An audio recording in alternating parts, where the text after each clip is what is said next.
என் தங்கச்சியும் கவின் பாப்பாவும் கழனில களை வெட்டிட்டு வீட்டுக்கு வந்தாங்க. சரி ரொம்ப வேக்காடா இருக்கேன்னு சொல்லிட்டு ஃபேனை போட்டா ஃபேனும் ஓடல லைட்டும் எரியல. அப்படியே ரெண்டு பேரும் செம்ம கான்ல கிளம்பி வந்தாங்க. எங்க என்கிட்ட தான். ஏன்னா அந்த சுவிட்ச் போர்டு ரெடி பண்ணது நான் தான். நான் ஒரு எலக்ட்ரிஷியன். என்கிட்ட வந்துட்டு டேய் அண்ணா நீ என்னடா சுவிட்ச் போர்டு வச்சா ஒண்ணுமே ஒர்க் ஆகல. நாங்க ஏய் இப்பதான் ரெடி பண்ண அதுக்குள்ள ஒர்க் ஆகலையா என்ன சொல்றீங்க? நான் ரெடி பண்ண ஒரு பொருள் வீணா போனதா சரித்திரத்துல இல்ல தெரியல. என் மண்டக்குள்ள இருக்க கிரைனை யூஸ் பண்ணி நான் அந்த சுவிட்ச் போர்டு ரெடி பண்ணிட்டேன். ஏ பாப்பா இப்ப சுவிட்சை போட்டு பாரு அப்படின்னு சொன்னதும் என் பாப்பா ஃபேன் சுவிட்சை போட்டா பாருங்க. ஃபேன் ஓடுன்னு பார்த்தா கொயால தண்ணி வருதுங்க.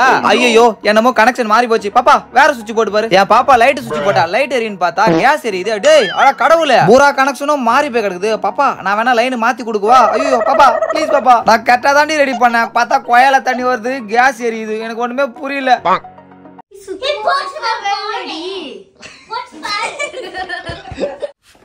ஓகே ரெடி ஆயிடுச்சு.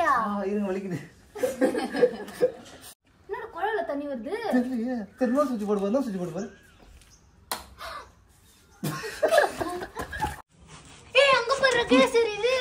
ஐயோ ஒண்ணு ஃபேன் ரெடி பண்ண சொன்னா என்ன பண்ணி வச்சிருக்க?